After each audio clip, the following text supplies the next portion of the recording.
สวัสดีครับยินดีต้อนรับเข้าสู่ We are the beginning ก่อนเรารักกัน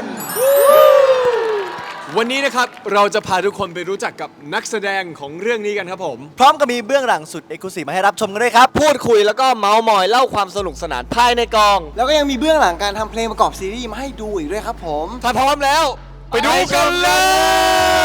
ย ชีวิตในรั้วมหาลัยที่มีผู้คนมากมาย มีเรื่องราวอะไรบ้างที่พาให้พวกเรามาเจอกัน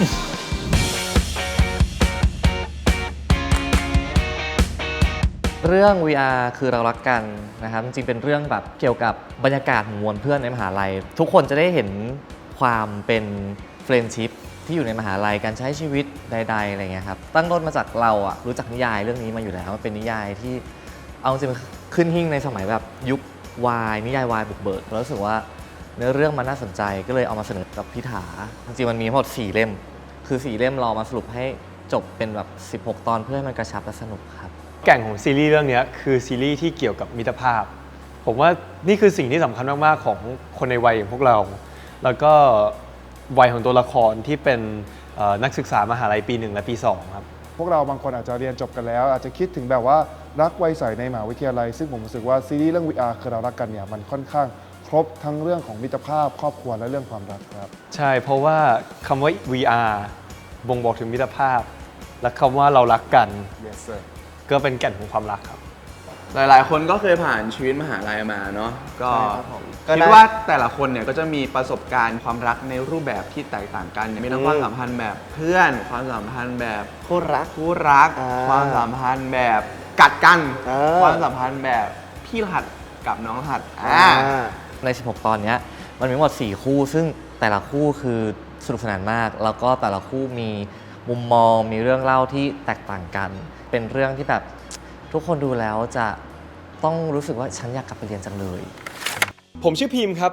นักศึกษาศิลปกรรมปี 2 ถามว่าทำไมถึงมาเรียนศิลปกรรมเหรอ ง่ายๆเลยผมอะชอบวาดรูปเป็นนักศึกษาศิลปกรรมปี 2 นะครับผมจริงๆแล้วพีมเนี่ยเป็นคนที่เฮฮาอยู่กับเพื่อนนะผมแล้วก็เหมือนจะเป็นคนที่แบบปกติที่สุดในกลุ่มละกันคือจริงๆแล้วในกลุ่มเพื่อนเนี่ยมันจะมีความแบบเฮฮาบ้าบอแต่ละคนก็จะมีคาแรคเตอร์ของตัวเองไปเลยแล้วพีมเนี่ยมันจะมีความแบบเล่นใหญ่นิดนึงแล้วมันจะมีความโตนะ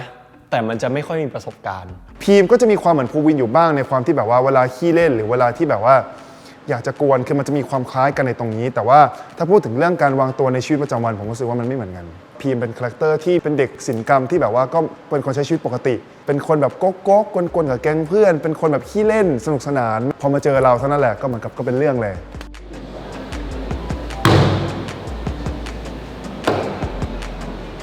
คือจริงๆแล้วเนี่ยด้วยความที่มันเป็นคนชิวๆเนาะแล้วมันเป็นคนที่อยู่กับศิลปะมันจะค่อนข้างแตกต่างกับผมเลยที่ว่าผมเองเป็นเด็กวิศวะผมจะมีความแบบเนียบระดับหนึ่งที่แบบโอเคผมจะแบบล้างมือตลอดเวลาผมจะแบบล้างหน้าผมจะทำความสะอาดตัวเองค่อนข้างบ่อย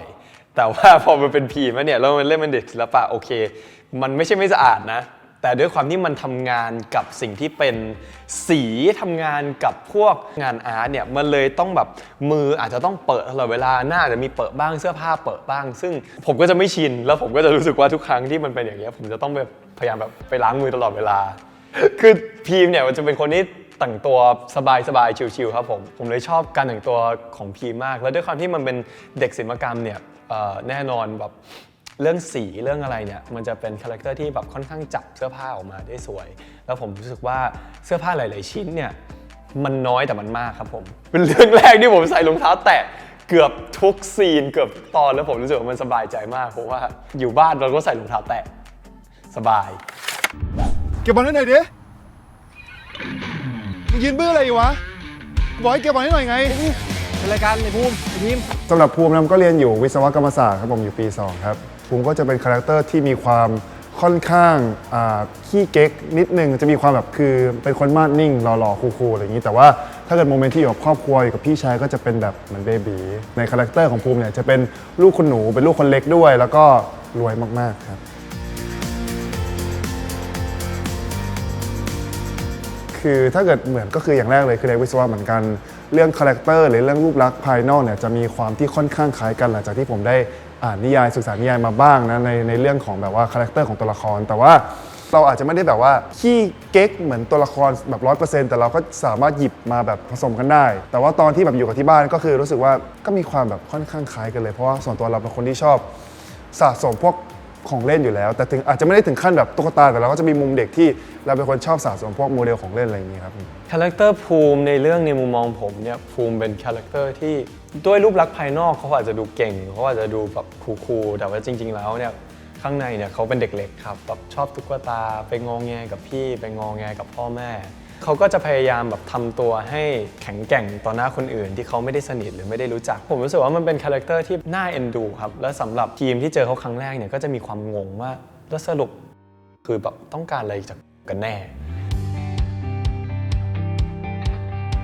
เส้นเรื่องทั้งหมดของ VR คือเรารักกันเนี่ยเริ่มมาจากการที่ว่า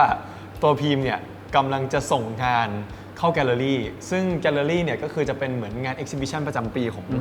ตัวคณะศิลปกรรมใช่แล้ว ซึ่งในขณะที่กำลังเอางานไปส่งเนี่ยก็ต้องเดินผ่านสนามบอลแล้วไอ้ภูมิเนี่ยเป็นคนที่เตะบอลอยู่ในสนามบอลแล้วดันเตะบอลมาโดนผลงานของเราพอเป็นผลงานที่มันจะต้องส่งอาจารย์เนาะแล้วมันเป็นผลงานที่มันจะต้องขึ้นโชว์เนี่ยตัวพีมเองก็โกรธมากๆใช่แล้วก็การที่ไปทำรูปเขาพังใช่ไหมเราก็ทำให้เขาโมโหแล้วเขาก็มาเตะผ่าหมากเราเนี่ยครับผมคือเตะสุดแรงเลยอะไรอย่างนี้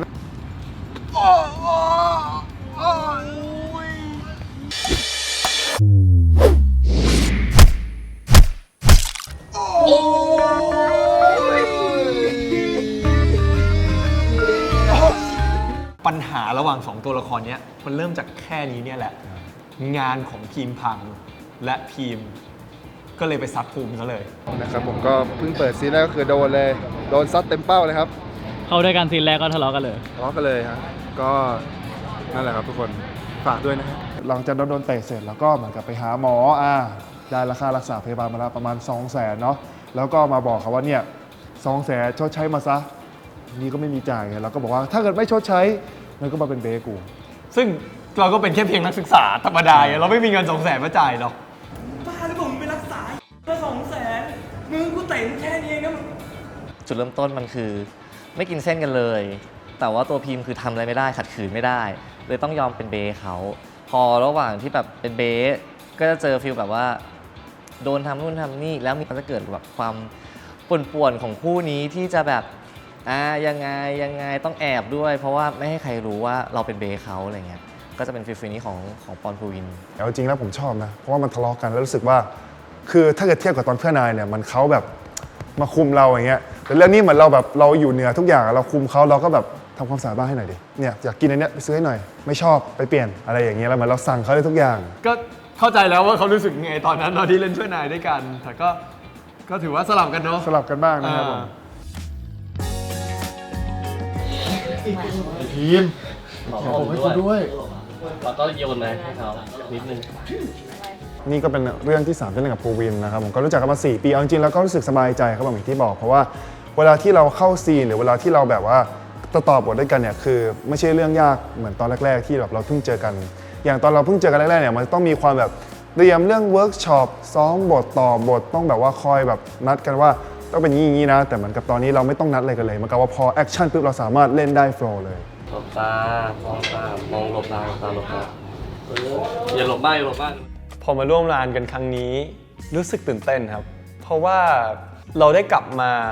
ในโซนที่เหมือนจะเป็นคอมฟอร์ตโซนของเราเหมือนจะเป็นพื้นที่ที่เราเคยเล่นเป็นแบบเป็นโรแมนติกคอมเมดี้แต่ณเวลาเดียวกันมันก็ไม่ใช่มันเป็นเนื้อเรื่องที่เปลี่ยนไปมันเป็นตัวละครที่เปลี่ยนไปอย่างสิ้นเชิงมันตื่นเต้นที่ว่าเราจะต้องทำยังไงให้เคมีของเรา2 คนเนี่ยไม่เก่าไม่เชยไม่ซ้ำกับสิ่งที่เราเคยเล่นมาแล้วทำยังไงให้เรา2 คนเนี่ยดึงกันและกันออกมาให้มากที่สุด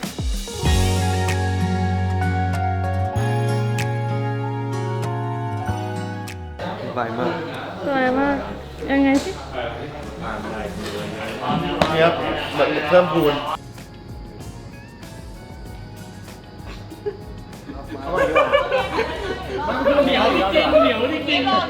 กูหิวน้ำไปซื้อให้หน่อยดิถือไปอย่าบ่นเลยถ้าพายกูหน่อยดิเฮ้ยมึงหยุดเลยมึงห้ามบอกใครเด็ดขาดว่ากูเป็นเบมึงดิว